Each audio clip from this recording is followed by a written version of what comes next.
Good evening, folks. We're in honor of the going to buy to play model. I've decided to stream the Secret World this evening. This is Chief Sarcan. I'm glad you could join me. I'm going to just run around some of the zones, kind of go over some basics of the game for any of those that may not be familiar with it. I'm a longtime player. I have a life subscription, so this change is interesting to me to see how it's going to work out. I hope it works out well and we get lots of new blood to the game. It has some very interesting and unique features. You can see me here up on the screen, and I am in Kingsmith, which is the first zone you will come to after you finish the tutorial. And I'll just kind of run around and look at things. If anybody has any questions or comments, want to see anything specific, just chat me up and we'll go from there. Hope you enjoy the stream. So let's get going here. I know some of my guildies are getting ready to join the game, and I may meet up with them here in Kingsmith if they get their characters made in a fair amount of time.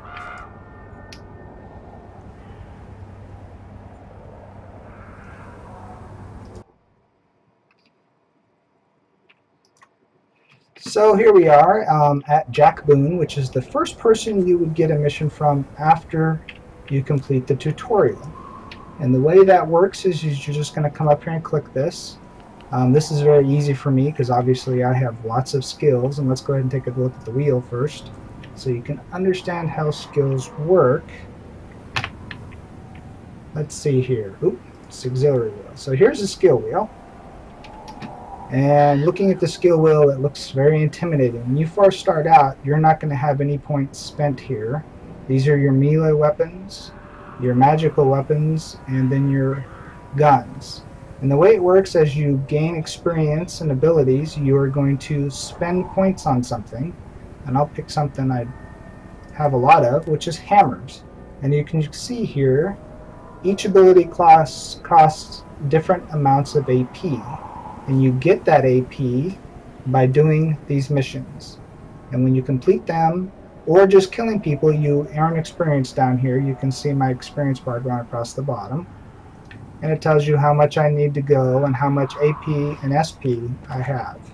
Now SP is up here. In this area, what it does is it makes your abilities more powerful. So for example, and it also determines the level of equipment you can wear. So for example, if I have a pistol and I only have 3 points spent in it, I can only equip a pistol that has an SP level requirement of 4 or less. Yes, I said that correctly. You can go up one higher than the amount of points you've spent in the weapon. And the way you play the game, and as you earn abilities and the AP points and the SP points, you will apply them to where you want to get more powerful. Each weapon has 2 lines. One is always damage. Every weapon does damage. Doesn't matter what you're trying to do with your class. And there's really no classes. It's basically a role that you want to fill. So for example, I'm using a hammer and chaos, both of which are considered tanking type weapons.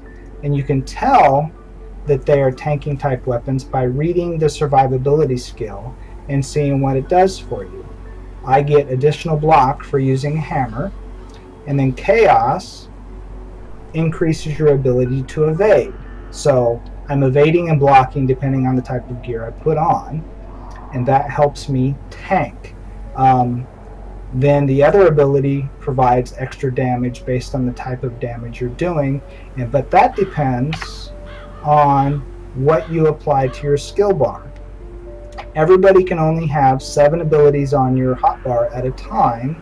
However, you can switch those abilities at any time, or if you have an add-on, you can switch them on the fly, including gear. You can also have an in-game gear management that will change these out. So for example, you can just open up your not that one. No, that's the deck manager. So I have a bunch of pre-made decks. So whether I'm by myself, am I tanking, am I in a group setting, etc., etc. You can just set these. And so, like, say I want a group. I just double click that, and now I'm in a group. Abilities have been swapped out on my bars. This makes it really nice for quick dynamic changing, and you can do this at any time when you're not in battle, which means your ability to do anything is only limited by what abilities you've purchased and how well those abilities work together. And so, let's see here. Let me go back to my default. The last ability slot here, I'm kind of rambling, but just to kind of give an intro to those that may have never watched or played TSW before and are looking to get interested. The last one is your auxiliary slot. Oops, wrong one. And your auxiliary slot is our recent addition where they're adding new weapons that you can get in the game. So rocket launcher, which I currently have equipped because I've done the mission for it, adds to a DPS build. That gives you extra abilities that you can use to augment your other 7 main abilities. You only can use 1 augment slot and 1 augment weapon once you've earned it. They're pretty expensive to unlock and open, but once you have it forever. And then the chainsaw, which is the latest one that was just added, is a tanking augment weapon. I have it, I just haven't unlocked the first ability for it because it takes 50 AP, and right now I'm sitting at 10 AP, which means I need to go run a bunch of missions, maybe some dungeons, whatever, to unlock that. They just opened up the Quantum, which is the first magical auxiliary weapon, but it is not in game yet. You can't actually go do the mission to get the auxiliary weapon, but they have shown us the auxiliary wheel so we can see it. But with that, let's just go ahead and run this first mission so you can kind of see how it works. This one's very easy, but he's telling me we got a zombie problem. Go kill some zombies. So we accept our mission, and we're going to get a cutscene. There's lots of cutscenes in the game. I'll let you go ahead and listen to it. Gets my fingers itching for 2 matters. One, the other, figuring out a way to keep them down. It ain't right the way the dead walk the earth. They deserve their 6 feet, same as it. Guard here, and you got places to be. But nothing's stopping you from culling the herd as you go. Hell, figure out what makes them tick and how to make that ticking stop, and I'll buy you a beer at the apocalypse. So go on, kid. Saddle up. The end of the world waits for no man.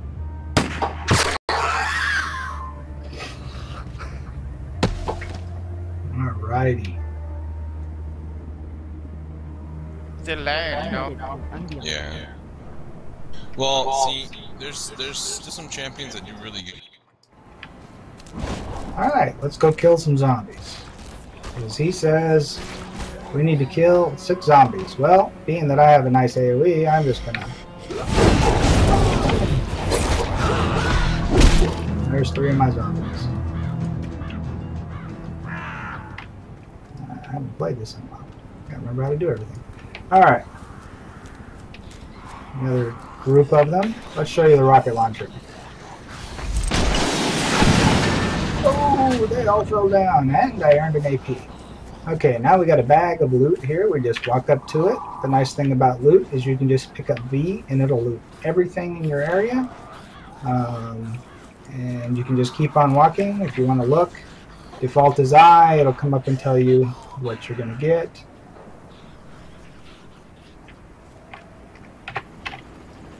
Alright, I'm supposed to jump on a car and track some zombies. I'll go jump on a different car. There's no reason to take this person.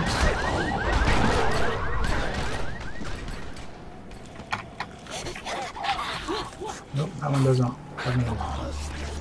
What about this one here?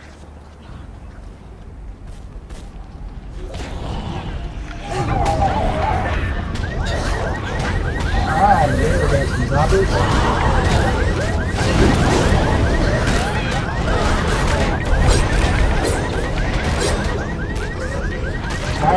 zombies on gas power.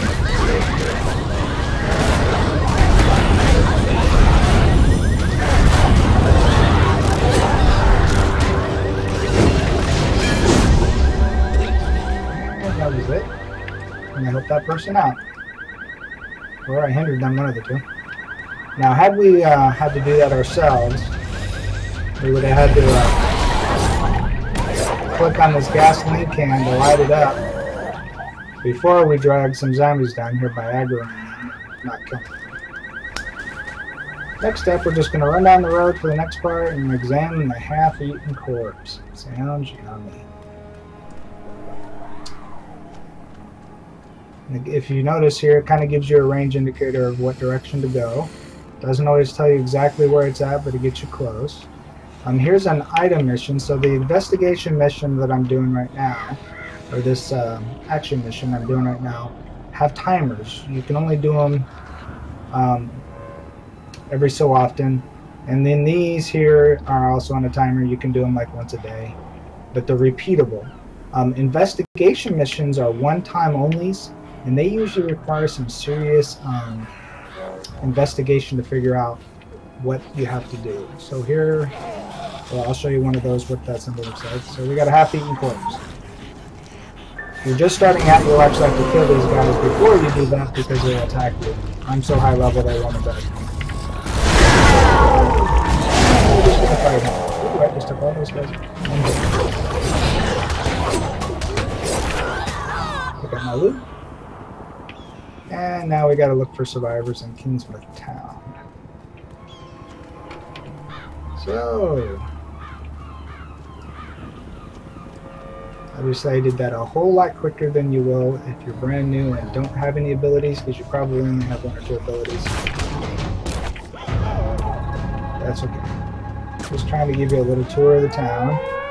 As you can see, zombies are constantly attacking this area because there's live bodies of brains. Everybody's hungry. Come on in here and we complete the mission just by getting close.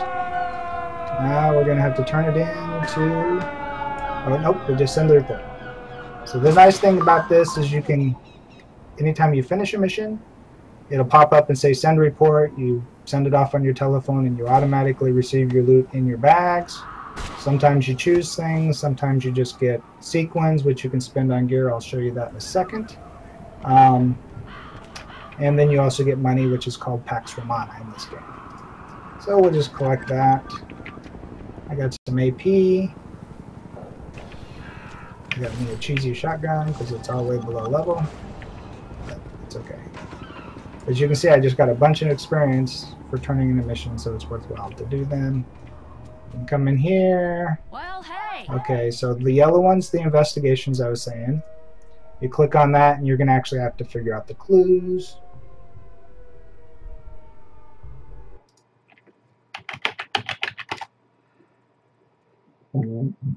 And do that, and it takes a little bit of brain work to do that. You'll have to figure out the clues, read the details, so on and so forth. A lot of these, some of these are repeatable, some are not. These are action missions, and so on and so forth. You can also talk to these people, and they'll tell you Well, things. I don't mind telling you, this makes no damn sense to me. And I hate to be the one Right now, folks just need me to look like I got all the answers. The questions, they come later, along with the grieving. Then, after a little time, folks will lose their hankering for the questions. Evasive about it. And you can talk to these people for every one of these, and sometimes they have clues to help you find stuff.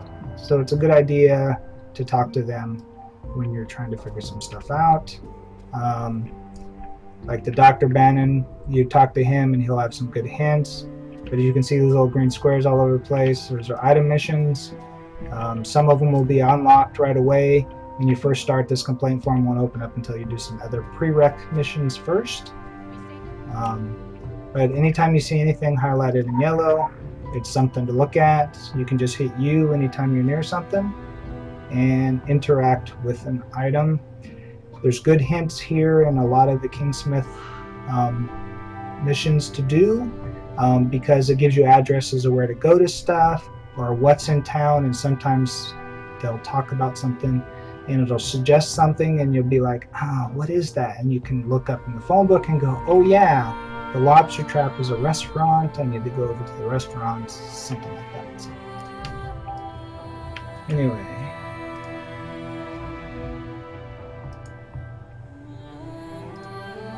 one of my guildies just logged in.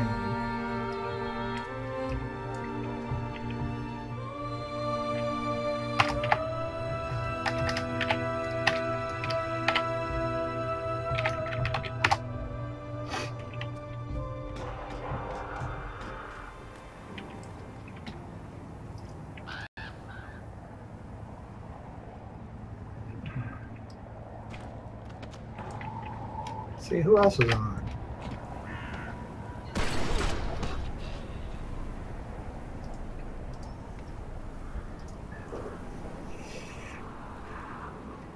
Oh, one of my guildies are on there too. All right. So as you can see, there's lots to see. This is the first starter area. I'm gonna take a shortcut over the wall. Oh no, zombies! Zombies! All right.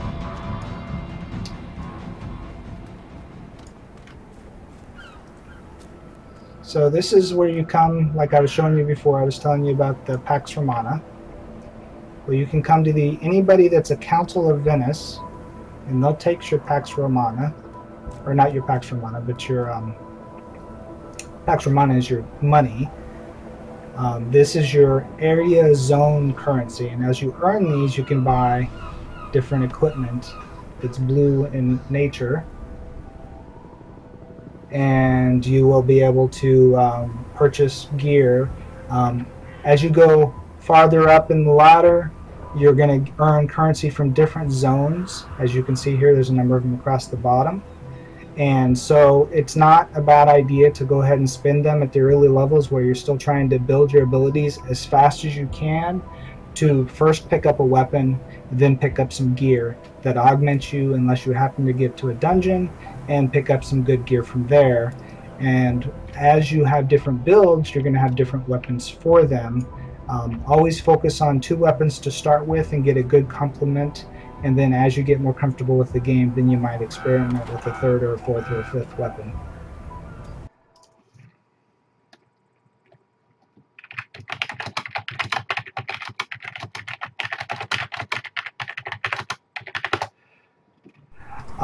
So for example, if you look in my bags, I have one of every weapon. I've opened up the basics of every weapon when you look at the skill wheel. So when I go here, I've unlocked the basics of every weapon. This is called the inner ring, and this is, you have to open up all of the inner ring before you can even start on the outer ring. But as you can see here, I've only spent in the outer ring on hammers, chaos, 1 shotgun, because the passive for the shotgun actually helps my build, which is right here, pressure points. Where does that come from? Blades. And then I've got points spent in elementalism because it's a ranged ability, and both mine are melee, and sometimes when you're in a group setting you may have to change up your build to help. Like the first boss in a dungeon we used to farm constantly, I would go ranged because I wasn't tanking, somebody else was, so I'd put points in elementalism. Now another thing to note here is you have these miscellaneouses. Well, the miscellaneouses are 3 different separate trees that are pretty expensive to purchase in. One is for damage, one's for tanking, and the other one's for support and DPS. And what these things do, like I'm clicked on the turbulence, which is the tanking one, as you can see here, it gives you abilities that provide taunt, which lets you keep aggro from the rest of your group. So this is another good one to spend points into if you plan on tanking. If you plan on if you plan on being a DPS or support, I mean, this one's support, You can pick stuff from here. If you plan on doing DPS, you do this one because it reduces your aggro when you use your abilities.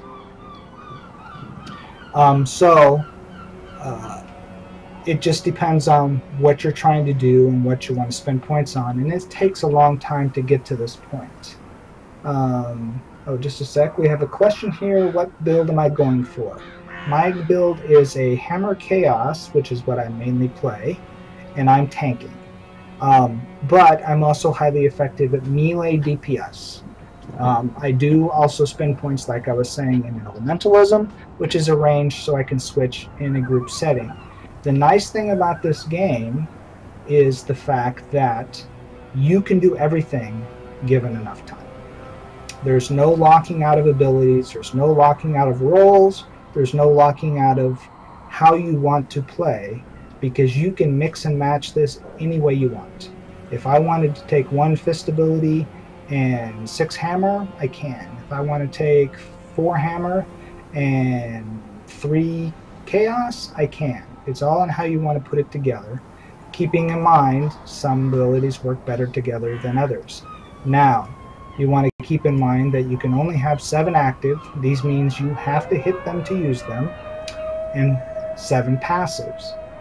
The 8th slot, as I mentioned earlier, is for augment slots, augment weapons, and then it's just 1 of each. How you put these together determines how effective you are. So for example, my build is tanking. It's very high on block because I use almost exclusively hammer abilities, and you can tell they're hammer because they're orange. Chaos are your blue abilities, and then your passives, it doesn't matter, they're always this purplish color no matter what. But if you actually read the descriptions on each of my hammer or each of the passives, they support my active abilities by amplifying what that active ability does. And so like this one here, whenever I evade or block, I get healed for 46 points. And so since I'm built on blocking, that's a perfect passive to take because I block a lot, which means I'm going to self-heal a lot, and I can solo quite a bit.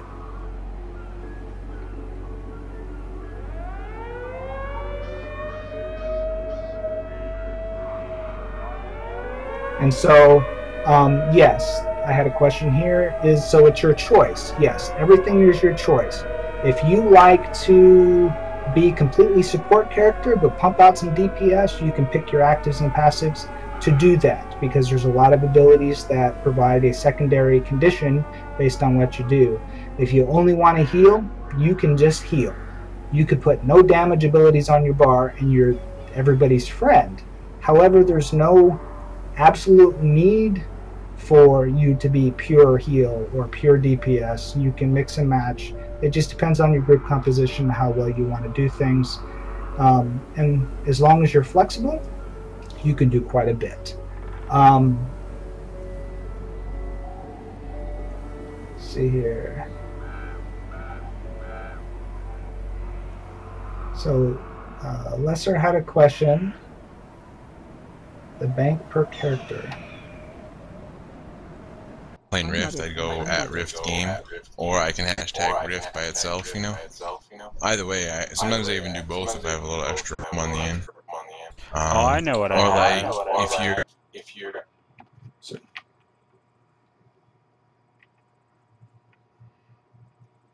So I'm not sure Lesser's question. I tried to unmute my Mumble channel with my guild to ask him directly, but I'll get with him in a second because they're talking. Chief Dose, what's better, TSW or GW2? Well, it's a personal preference. Both of them have very good aspects to them. I like the freedom that TSW gives you in how you play, but I also like Guild Wars 2 and the flexibility of character specifics. Honestly, I got bored personally with Guild Wars 2 by the time I hit about 40, but that had a lot to do with me playing by myself more than the game mechanics itself, where I've been obviously playing TSW for a long time. I guess it would depend on which specific type of functionality or of the game you would like to see. Both of them are very heavy in looks, so you can get a wardrobe. Let's see here. So if you go into, let's see here.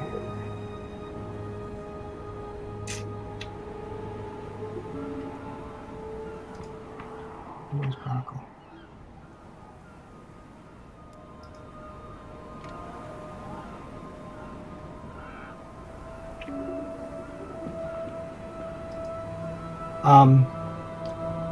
The biggest thing I think that separates TSW from Guild Wars 2, if you were to compare them side by side exactly, is the theme of the game. They both have phenomenal things for the theme. Obviously, the Secret World is a modern setting, involves both magic and guns, so you got all of that going for you. See here. It's all about your costumes. As you can see here, I'm dressed up in my Monster Hunter's jacket, which is earned by killing the rare monster that's in every zone. It's very hard to get the jacket, but I can easily change my clothes to just by selecting a different outfit. As long as you have the clothes, you can set it up. And I'm using an add-on to quickly save, to go to things that I've saved, outfits that I've made up for different situations. But you can also change clothes individually. A good point, the difference between Guild Wars 2 and their puzzles is the fact that they're pretty more jumping in nature, not so much thinking about and solving. There is some of them that do that. Guild Wars 2 is all about, you might actually have to go out to the internet and look stuff up. Go back to my Monster Hunter jacket. Let's see here. Oh, here's the dressing room. So here's my current gear. Dressing room. You can buy clothes in the store. You can earn clothes from completing missions, and then all you got to do is pick on something and it changes it, and then you say wear if you want to keep it on. Let's see here. Change my jacket. Like this one's earned by completing the inner ring of elementalism. Clothes do not affect your stats. Only your gear does.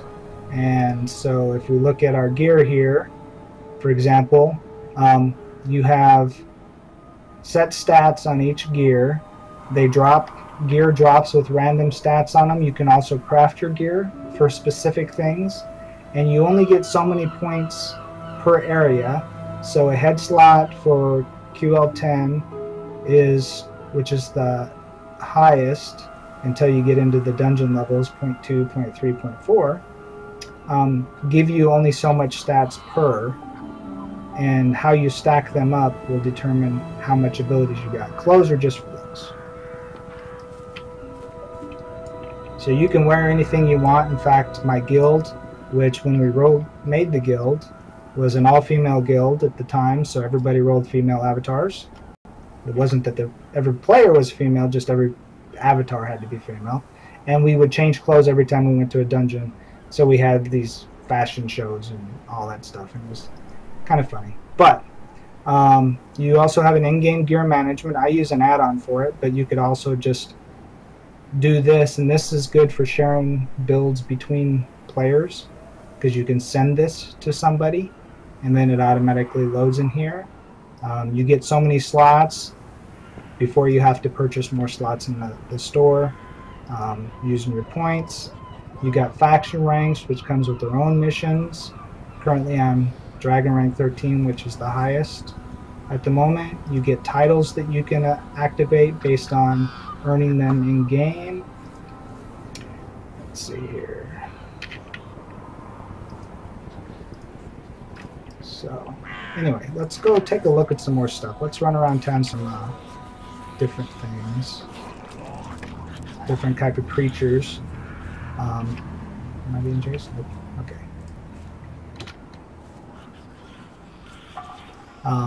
The mechanics of fighting is pretty simple. You just hit your ability, and it does it.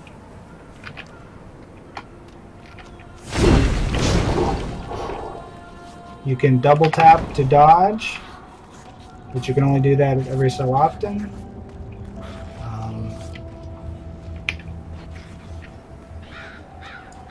Let's see here.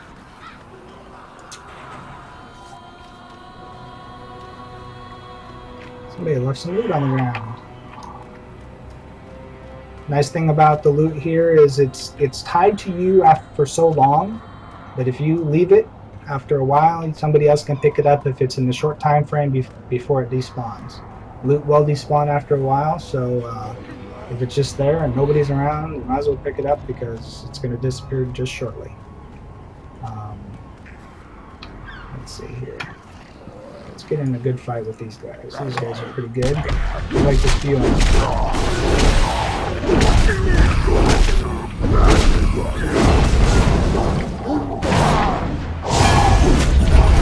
Now you see that white on the ground? They put a ring on the ground where it's one of those, don't stand in this. See? Now I want to get out of that, or it's going to pop up in this.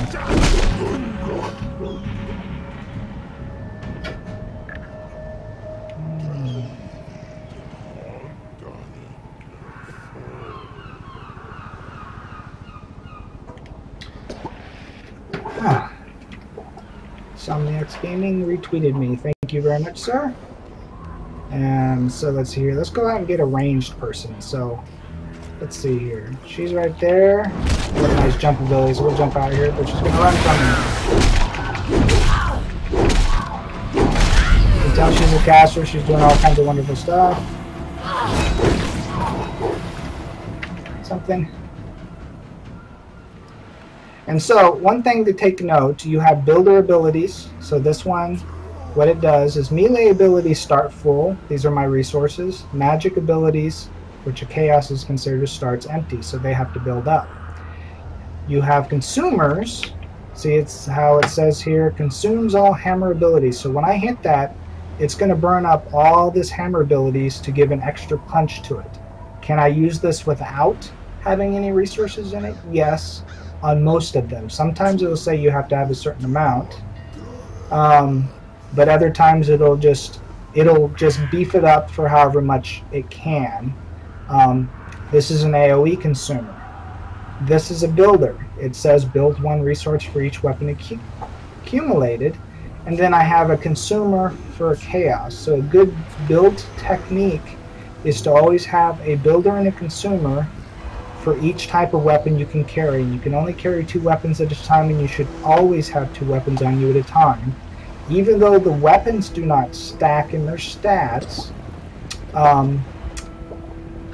you can get free use of the abilities, so you might as well have them on, and you have to have it on to have the passive, and you don't want to go out without having everything available. And yes, killing witches in the early levels is very difficult. Obviously this is the lobby zone, so they're all green to me, which means they're very low conned. And so I could probably scoop up as a tank, I could scoop all these guys up into a pile and kill them all with no problem. But you can see the world is very dark and mysterious, but the lighting is pretty good. The graphics are pretty good. There's a lot of level of detail. It's just a matter of each zone being different. We'll head over to Egypt here shortly and look at the desert. But for right now, we're just kind of running around Kingsmith. I'll take you guys out and show you the lair here in a second. And what lairs are basically outdoor dungeons. I'm out of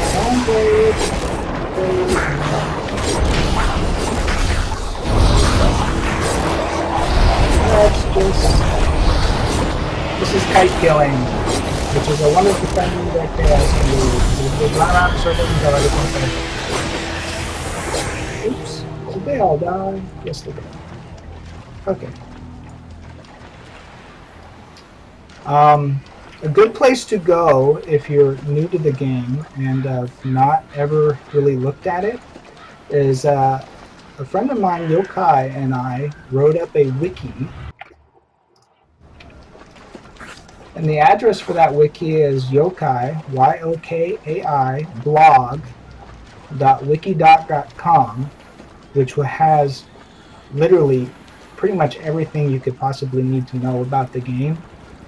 In nice, concise, different types of guides about weapons, how to start out, how to figure out your levels, what weapons to pick based on how you like to play, all of that. So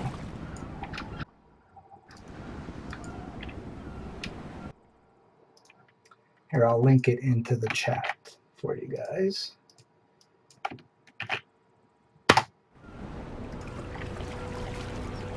And so that's got a wealth of information. I have lots of guides up there on the crafting, which we haven't even talked about this evening yet, but I can show you that here in a little bit, depending on what you guys want to see, or I might get that next episode. Let's see here.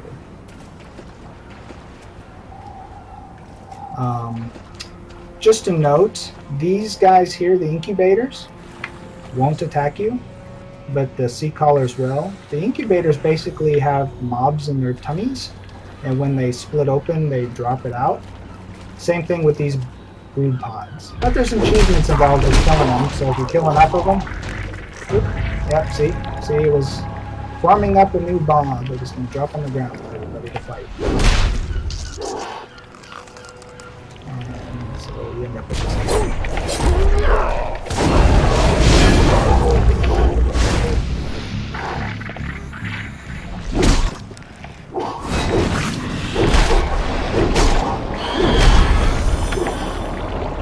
Ooh, drop some poison. If I stand in that, I will take damage. So we'll move out of that.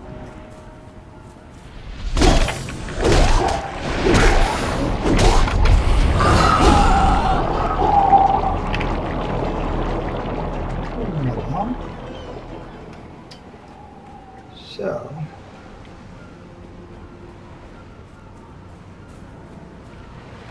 actually, this is enough of this zone. Let me go ahead and teleport back to Agartha, which is our way of getting around the world quickly.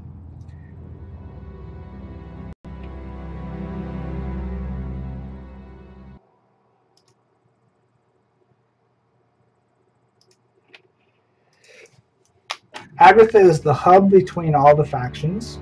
Everybody can go here regardless of your faction.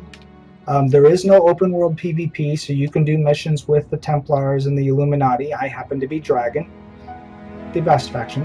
At least I think so. You can even do dungeons with them. The only thing you can't do cross-faction is PvP. You also can't cross-server PvP, so if you want to play with friends, you want to make sure you roll on the same server together, so you can PvP together. Otherwise than that, you can do meetups. So, for example, if I was to go invite Babu to my group, I could actually teleport to him and do a meetup if we were even if we're cross servers. But this is Agartha. This is how you get around. So, like, London is the entrance to the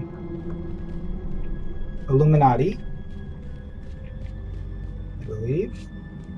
Then you got New York, which is the Templars. And then you got Seoul, which is the Dragons.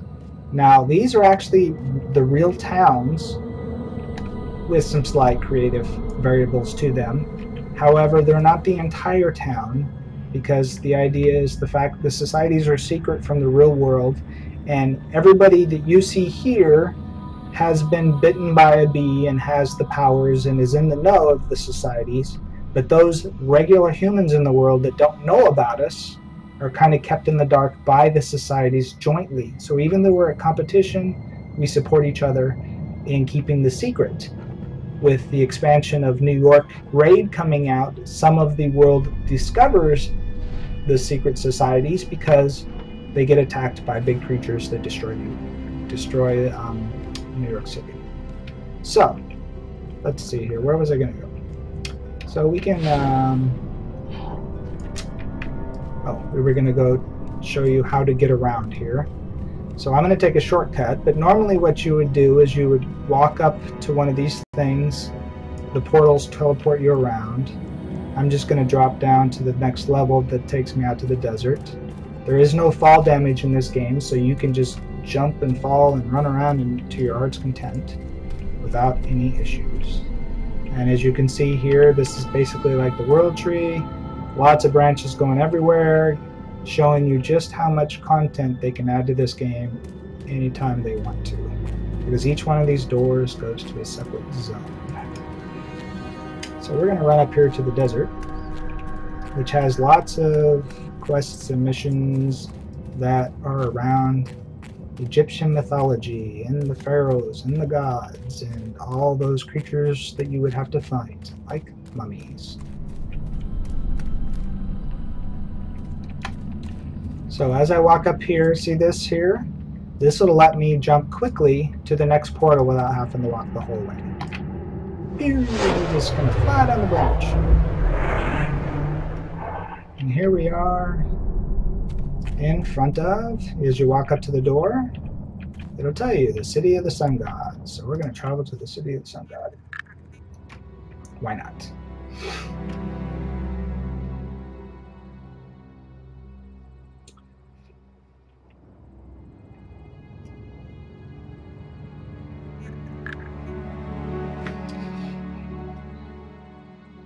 And thank you for all those that have tuned in. I do stream multiple types of games and cover multiple types of content, so please subscribe and let me know what you would like to see. I have active accounts to a number of different games. Typically Saturdays is DDO Online. That's a redundant statement. DDO is Dungeons & Dragons Online. But anyway, you know what I meant. Sundays, I'll usually stream some Wizard 101 because I play with my daughter on Sundays. But any other day is open for grabs for just about anything else.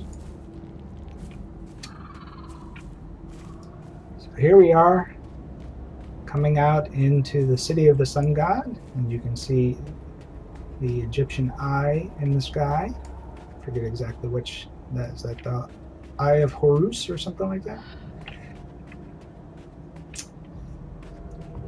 But you can look at the pillars in here and just see the level of detail is pretty good. In this particular zone, you're going to have statues of the gods, which are the gods themselves, are going to give you the missions. So we'll head over here to the little Matmayo and see what's available. You know, I've already done all the missions in this zone, but I'm trying to give you an idea of what kind of different things you can see. So you come in here and you'll talk to the god. And they'll give you a mission. This one's involving a sad song, and you run around and do that. Let's go see if the rare guy's up. There's a rare guy right up here. Oh, this door right here, once you've unlocked it, is a secret passage that takes you to the other side of the zone. So if we open up the zone, we are here. This door will bring us over to here. This is a lair inside this fiery area. Don't go in here unless you got a group or you plan to solo it really slowly. Some lairs you can solo fine because you can get them one at a time if you're tanky with lots of heals, but most of the time you need a full group to go in here, which is 5 people. These are the outside dungeons. Then you have wow, all my notes disappeared. I used to have notes all over the place. Then there's actually dungeons in each zone where you can go in and do an actual dungeon run, which I believe is that door up there. Is that the rare guy? That is the rare guy.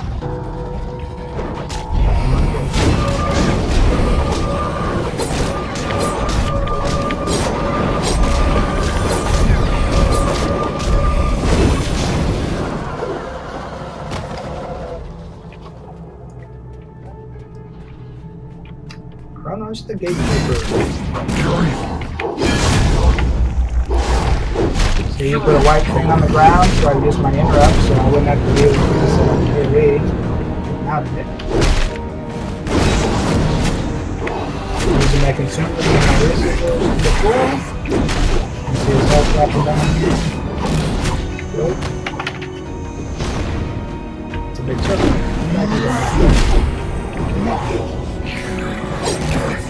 Oh, it's not.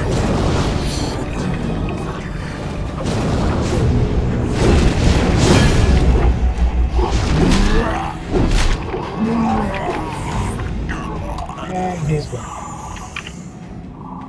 Had I not already had the Monster Hunter achievement for getting this jacket, he would have gave me an achievement.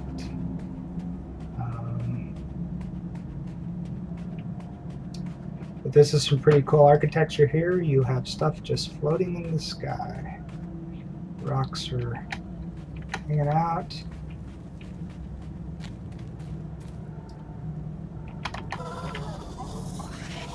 There's a mission to fix these rifts, which are interactive with ID in there, so on and so forth.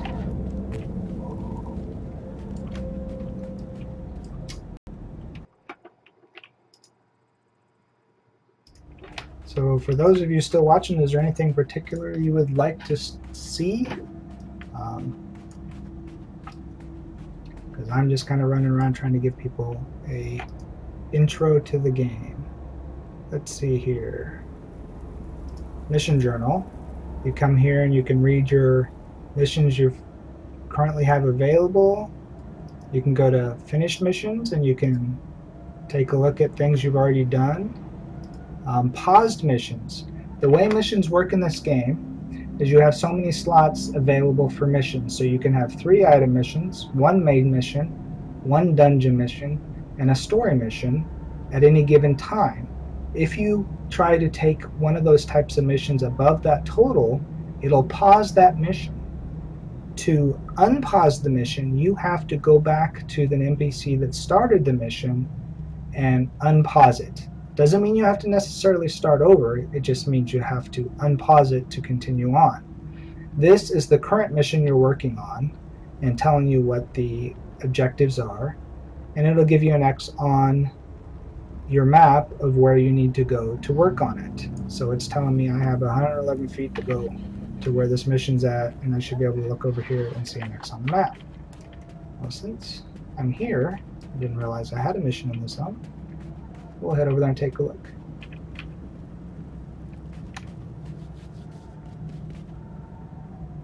Oh, I bet this is inside the dungeon. So we're not going to do this right now. If you read my wiki, there's a really good write-up by Yokai that gives you the basics of the game. And then I have my philosophy behind choosing your first weapons up on the site that kind of narrows in how to decide which 2 weapons to pick up first. Let's get a couple of tips into this challenge.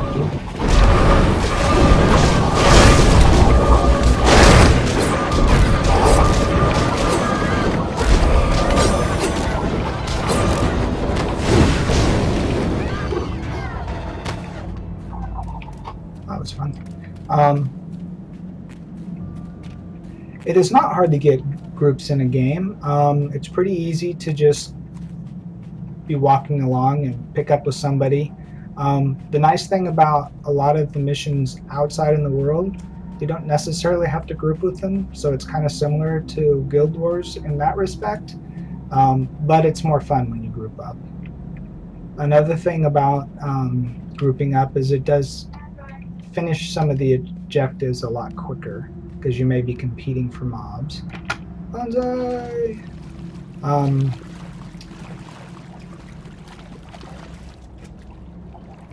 But finding groups is really easy. There's actually a looking for group function that's in the game now.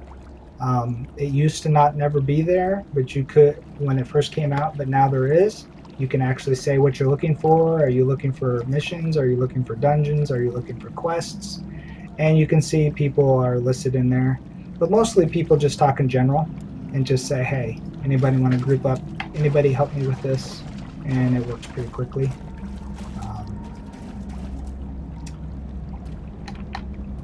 let's see here. Things to note is some terrain will hurt you. So here I'm standing in lava. It's damaging me. Means I should move.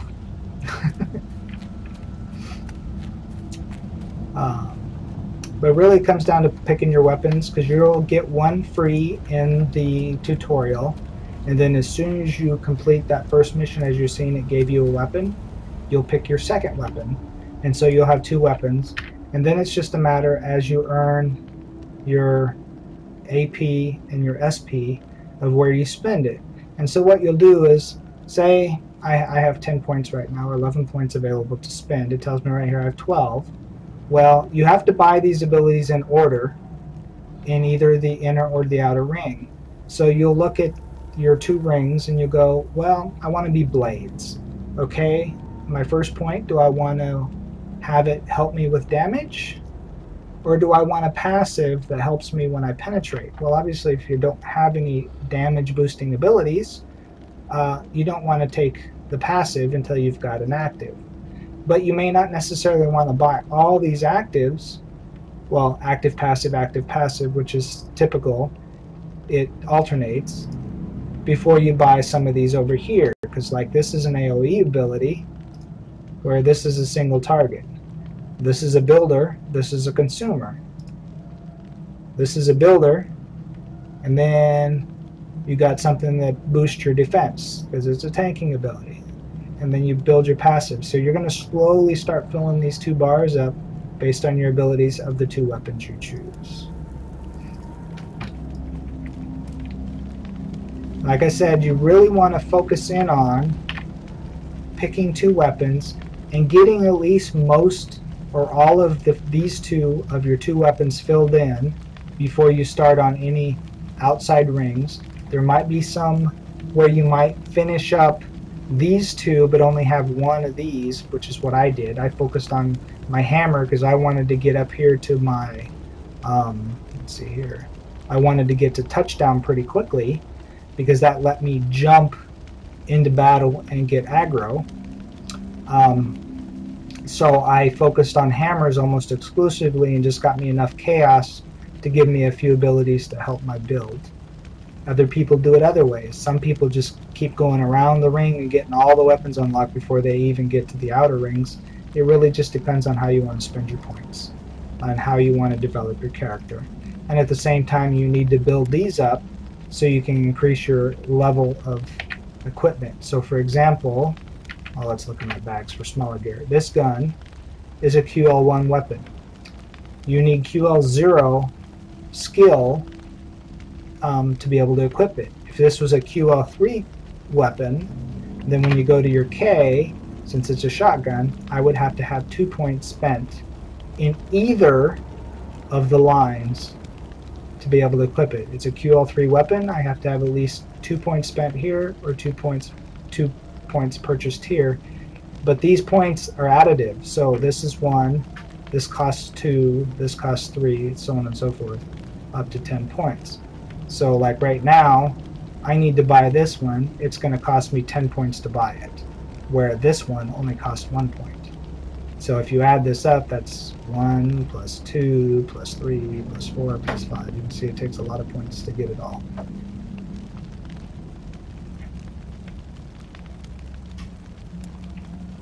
Both Sword and Chaos are tanking weapons, so they work really well together. But it depends on what you're trying to achieve. Sword is a different type of tanking mechanic than Chaos. Chaos is about avoidance. Swords is about... I don't remember because I don't use it.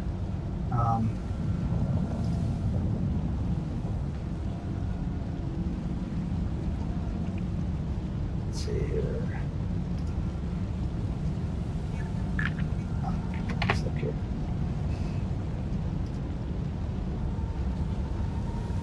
Oh, Swords is all about glancing attacks, making people miss you.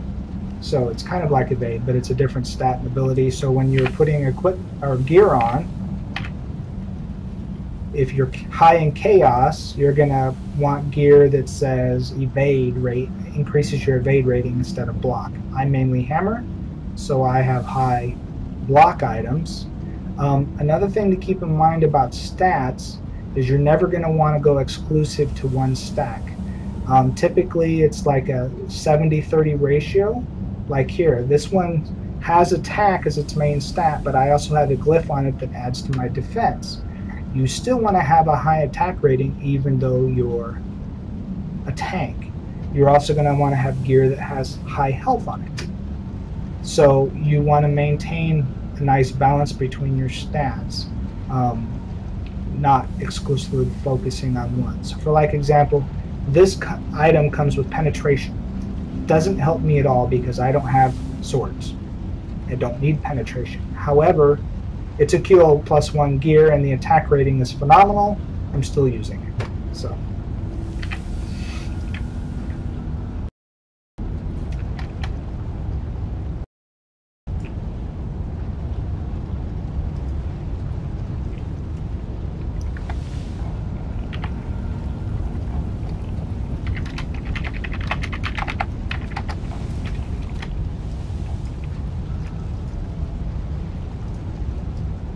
Let's see here. Seem to be lagging up a little bit. Let's see here.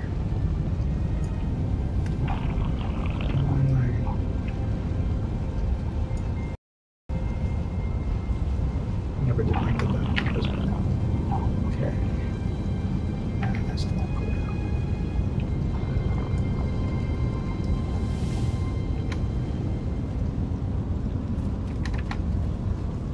Let's get out of the desert and show you some things.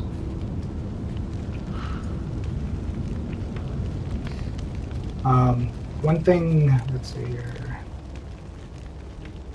Assembly is your crafting window. We can cover this real quick. So when you kill things or break things down, you get resources. These are runes, and these are your base materials. Another thing I forgot to mention earlier is bags.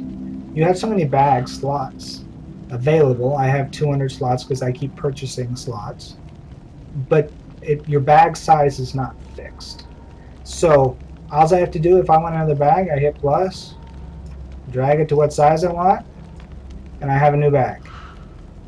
Does it matter how many slots I have displayed on my screen? No. It's just a matter of how many items I can hold, and I can hold them anywhere I want to.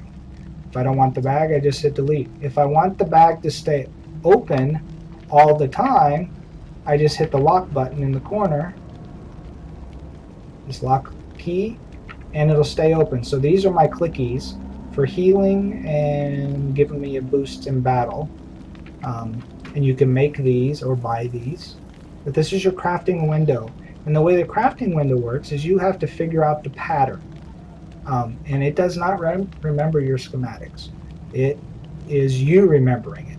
So for example, if I want to make a gun and I want to make a pistol, I have to put the shape of a pistol in the crafting window. And it'll come up and say, hey, that's a good pattern, but I need the kit. So you'll need a kit. So I don't have a weapons kit on me, I have a glyph kit. So this is not going to work. So let's just put that away. But so you have to have a kit here and the right pattern here and give you results. And on my wiki, it shows you all the patterns and most of the resulting stats that you'll get if you craft a weapon. You can also take a weapon or an item and stick it here, and if it's disableable or to break it apart, if you can, so here, let me put this here. The nice thing about this here is this tells you what the pattern is. So this is a chain. This is the pattern. 2 lines all the way across. And this 2 lines do not have to be to the center. It could be the 2 lines at the top, 2 lines at the bottom, doesn't matter. As long as it's 2 lines. The runes it's giving you is because this has got a glyph on it, and the glyph was attached to it. And whether it's a drop item or a crafted item, if it's got a glyph, it gives you some of the glyphs back when you disassemble it. And when you disassemble it, you get all these resources it's showing you. And this is how you learn the recipe. So if I wanted to make a hammer, I would just take a hammer and put it in the disassembly window and see what the pattern is. It's always going to disassemble for resources one level lower than the QL level of the weapon. And so there's 3 tiers per each level. So here I'm getting sacred metal out of this QL10 hammer, even though it's going to take pure metal to make a QL10 hammer. And that's all explained on the wiki. But that's how crafting works. It's pretty simple. Combinations of runes is you put 4 runes in here, and depending upon the 2 runes or the 3 runes that you put in it, different types is going to give you your different stats. And you can read them on them, and it tells you what it does. This is a defensive rune, so on and so forth.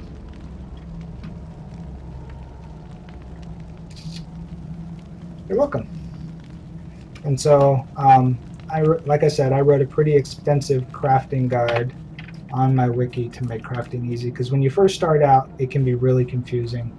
And because crafting or resources do take up a lot of space, it may not be something you want to get into right away, but there is definite benefits from crafting gear at really low levels if you can get the kits.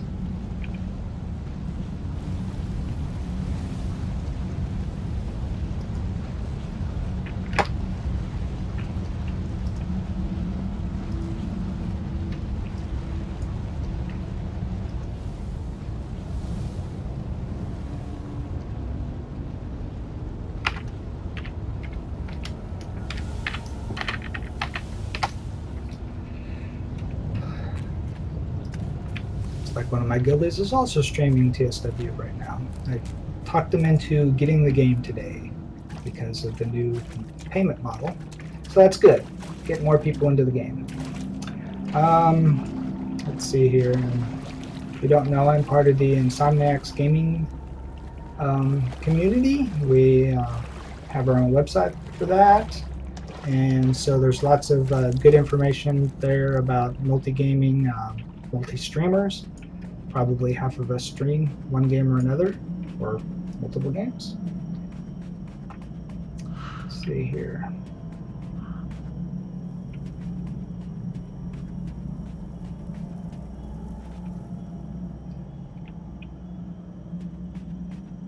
Okay, we'll go this way. So.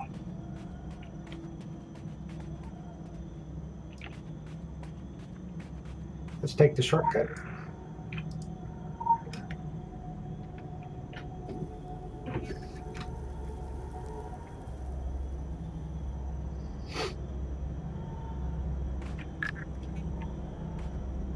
One thing to note about these zones and getting around, remember I told you you could go through Agritha to get pretty much anywhere?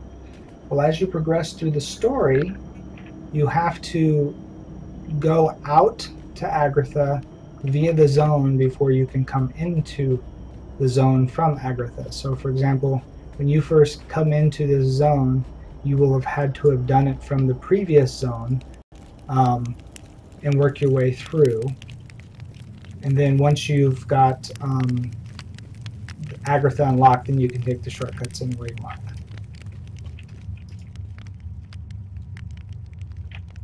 So as you can see here, the Scorched Desert is the connection to the City of the Sun Gods. Well, you have to progress through King's Mouth up through the 3 zones there to unlock the Scorched Desert. Then you enter the Scorched Desert.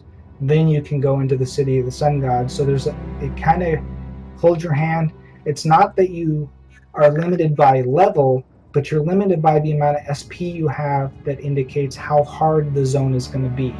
If you go in as an SP1 character into the Scorched Desert, you're just going to get owned. You're just going to not have enough health and enough DPS to beat them down before they beat you down. So you're going to follow the progression through the first time, but after that, you can pretty much go anywhere you want. You can push the envelope if your capability is a little bit higher. You know your weapons and you know your capabilities. You just have to take it slow and careful.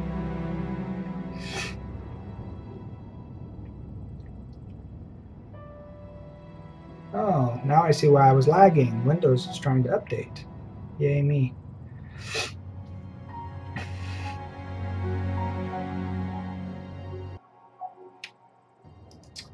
It is free to play now after you buy the game. So it's got the same payment model for buying it like Guild Wars 2. And if you've ever played DDO, it's going to have future content unlocks similar to that payment method where you use in-game currency to unlock future zones, but you can earn that all in-game. But you also can pay a subscription fee if you would like to get extra stuff. So for example, because I'm a Life member, I purchased it before they changed the model, I have this nice nifty clicky that I can use once every 16 hours to give me 100% XP boosts for monster kills for 1 hour that I can use every 16 hours. If you pay for a subscription, I think you get a similar item but not exactly the same. Plus you can get discounts in the stores based on your subscription level. So it's just a matter of what you want to do and what you have access to.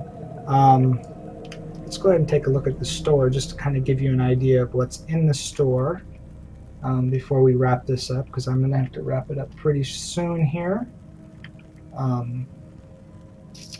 Let's see here.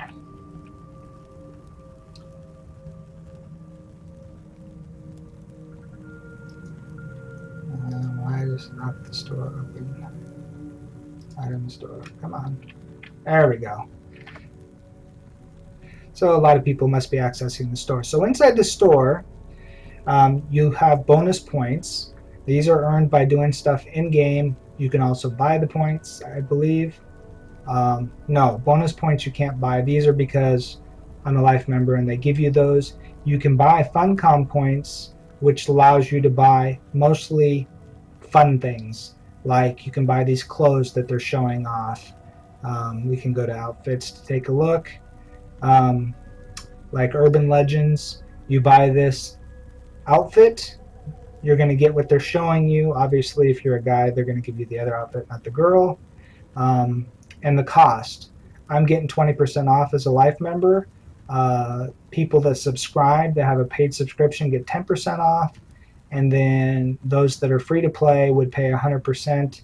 And you use these Funcom points that you can purchase via the store by buying points. But most of this is just social and effort. They don't give you anything that gives you any advantage in game. It's typically just outfits. They do now have some boosts that you can buy, which is typical to an item store, free-to-play type game, where you can get some extra AP for a week or a day or whatever, extra gear slot management, inventory slots, rename your character, discounts for redoing your character. Maybe you don't like the way your character looks anymore. You can take it to a surgeon and redo it. If you don't like your haircut or your facial tattoos or whatever, you can do that. This is new. The last time I played this, they did not have server transfers. Now you can pay for a server transfer. And like I said, the only reason why you'd want a server transfer is, say you have a bunch of friends on a different server that are PvPing together and you want to PvP with them, you would have to transfer servers. Otherwise, you can play with anybody on any server just by grouping up. So there's no reason to transfer servers just to play together. It's only for the PvP aspect. But you can go in here. You can also get pets. Let's see here. Let's look at just pets. Pets are just fun things to look at. So you can summon them. I have a bunch in my bank. But if you like companions, you can buy a companion. Let's see here. Effects. You can turn yourself to look like something else for a short time. Let's see here. Do you want to be... Oh, this is for the theater. So if you're going to do... they have a role play thing called the theater now where you can actually go put on plays for people. They got fireworks here that you can shoot off. Let's see here. You can buy titles if you want to run around and say, you know, whatever you want for one of these titles that they have. The biggest thing about the game that makes it fun is definitely the outfits, I think, though, because you can really customize your character above and beyond what you get at character creation by picking outfits. Shoes. Do you want to wear fuzzy bunny slippers?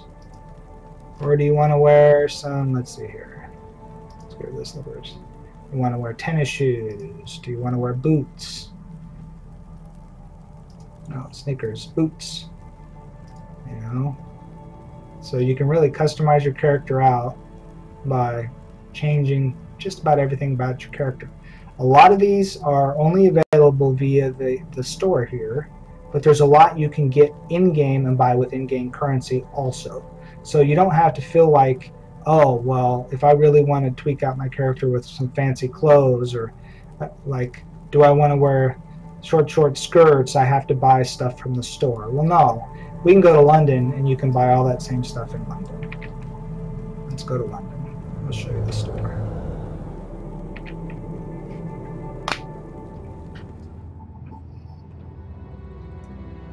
London is pretty much the hub for most things right now. Each zone is supposed to get more stuff for you to go to, so you don't always have to go to London, but right now Pangea is the clothing store in London that lets you buy pretty much everything with in-game currency that you can also get in the store. Usually they won't be the same colors or the exact same outfits, but from what I understand and talking with the devs during beta, the plan is if it's on the store and you can buy it with real money by buying the Funcom points, after so much time those items get shifted to Pangea, so you can buy them with in-game currency and they put new stuff on the store. So it just matters whether you're patient or not for a certain outfit, or you don't mind because you've earned Funcom points in-game by doing stuff and you want to spend them. Like if you have a subscription or a lifetime membership for like me, I have to spend my bonus points within 6 months or else I start to lose them. So it behooves me to buy more outfits or other stuff or expansions as they come out because I got the points anyway. So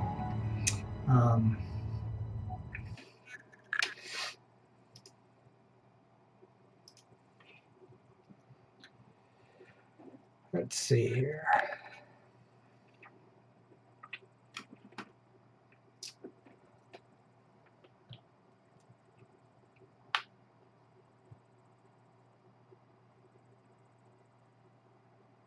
The bonus points you can lose. If you buy the points, you can't lose them. They stay there forever. So it's just like Turbine. If you buy some points for Sony, they're going to be there forever. But the free bonus points you get from subscription or life membership that I would get, I can lose them if I don't use them after a certain amount of time. At least that's the way I read their post today on the change to the buy-to-play model. Well, thank you for coming out and hanging. I hope you did learn a lot and it helps. And if, like I said, if you have any questions, you want to see something else, you need help in game, feel free to contact me. Just get a hold of me either via my Twitch channel or my Twitter or my YouTube channel, either. I'll be happy to help.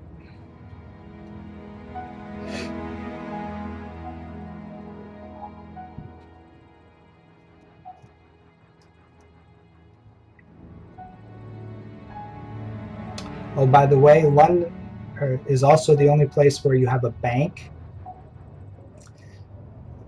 Thank you for the follow. Is the only place you have a bank, and just like your bags, you can purchase expansions to your bank. Guilds also have banks that you can store, so you can collaborate on storing stuff together. Post office boxes are in every zone,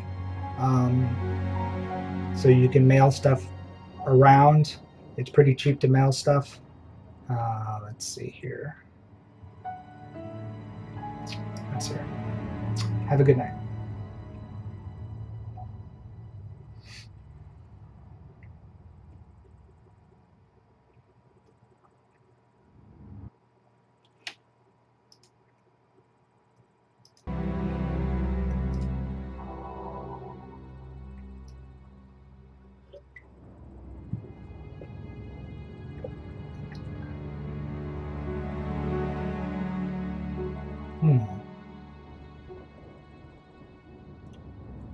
Guess I haven't been here in a while. It's loading up rather slowly.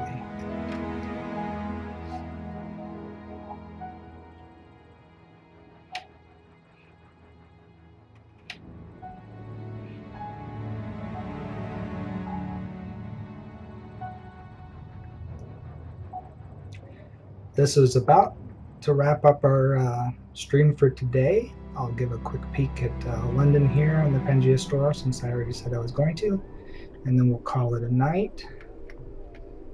Let's see here. Ooh, he's got a nice cut. So he's got an upgraded weapon skin. That's another thing I forgot to mention earlier, is weapons have different skins and you can change them. So if you find a favorite, you can actually find a kit and make your weapon look like another weapon. Now it destroys the weapon with the original look, but puts the stats on it, pretty similar to most games that have that capability. For example, this is not the skin I would normally prefer to have on my weapon. I just haven't taken the time since I've gotten it to upgrade it to my new skin. This is Pangea. This is the clothing store. And once it finishes loading, you'll see all the different types of vendors. Quaint part of town. Sell you clothes. Magical, the estate Of agent every said. shape, They size, meant color. magic with a K. They even have examples of some of the type of stuff each of the vendors have on them. So like streetwear, Can I help you with anything? footwear, women's casual, women's business. Can I help you with anything? As you can see here, I can't buy male clothes because I am a female. But I can come over here. Let's click on here. And anything you click on, what I usually do is I'll turn around when I'm shopping. You can click on something.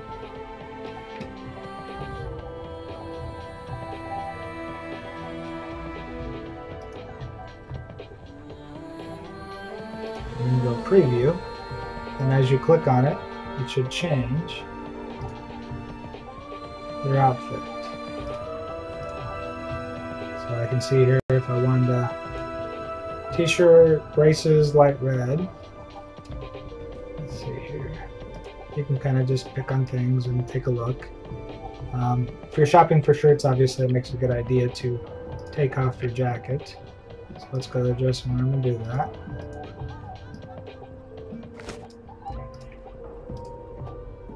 Oops. Oh, it's showing me the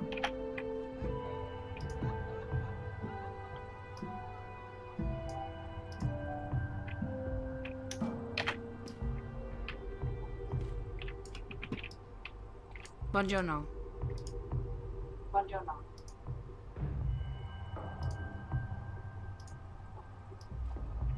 Why am I wearing a jacket? I took my Okay. jacket off. It's just up the road. Can't miss it. They've got all the latest fashions.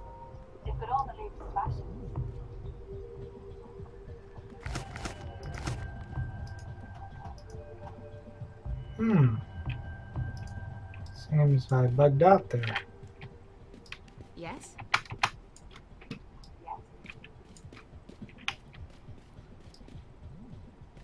Anything you're interested in?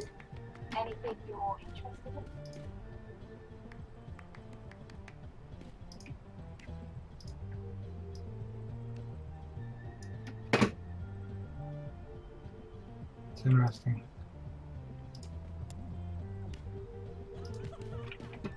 Alright, well that's weird.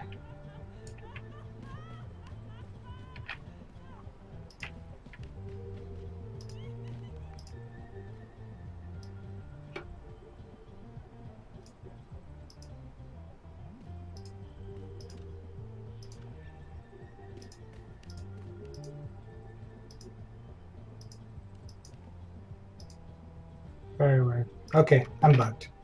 But you get the idea. I can come in here and I can shop for clothes and preview everything and get about my day.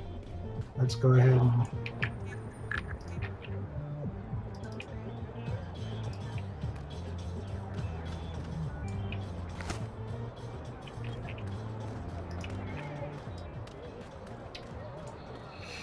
check out the bank, and that'll be it. Let's see here.